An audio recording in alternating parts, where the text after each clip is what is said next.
If you turned the clock back 50 years, Chay Blyth would have been preparing for his voyage around the world that put him into the record books. Half a decade on, and he's celebrating that, as well as another important milestone.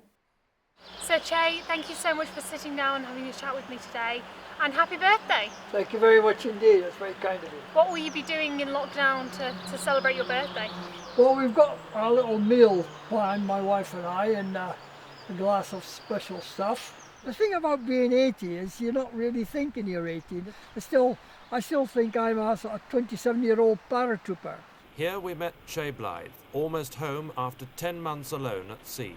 It was with that attitude that now Sir Chay Blyth became the first person to sail single-handed around the world east to west without stopping. Against the prevailing winds and currents, it was dubbed the Impossible Voyage. With no self-steering gear, it meant you had to balance the boat. Well, that was all right, till you had to change the sails if the wind was getting up or getting less. And the minute you started doing that, the boat would then turn around in circles and go all different ways because there was nothing to keep it straight. There was you up there changing sails. You hadn't got the sophistication that you've got now on yachts. It was quite antique, really. After 292 days at sea, Sir Chay and British Steel returned into Southampton to a hero's welcome. Never in my wildest dreams did I imagine I'd get such a reception. Imagine, just think about it.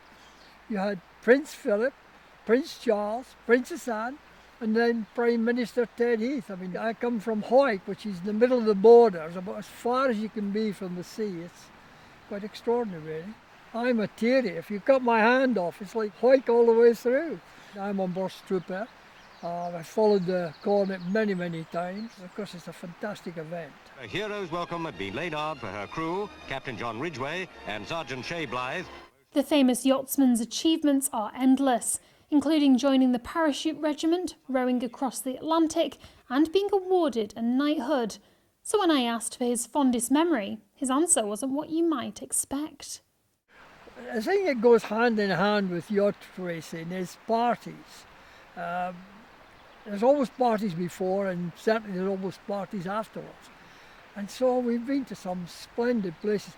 I mean, it's very difficult to get your mind around a little frame worker from Hawick in the middle of the borders, then suddenly being projected into the highest echelon of one of the most expensive sports there is. Parties are the big things. We ended up in some amazing places.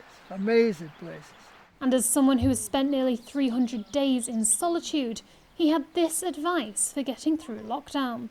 For me on the boat, it boiled down to discipline, really. For example, when you get up in the morning, it would be so easy just to walk about in your pajamas or something. But I think that's a big mistake. I think you have to have a discipline. And again, if you are not going out for your exercise, you could always do some things in the house. I've taken up chess again. I used to play it at school, but I gave it up and I've taken that back up again. He might be 80, but the adventurer isn't slowing down, looking forward to yet more sailing and travelling to come. Happy birthday, Sir Chay. Jennifer Cordingley, ITV News, Hawick.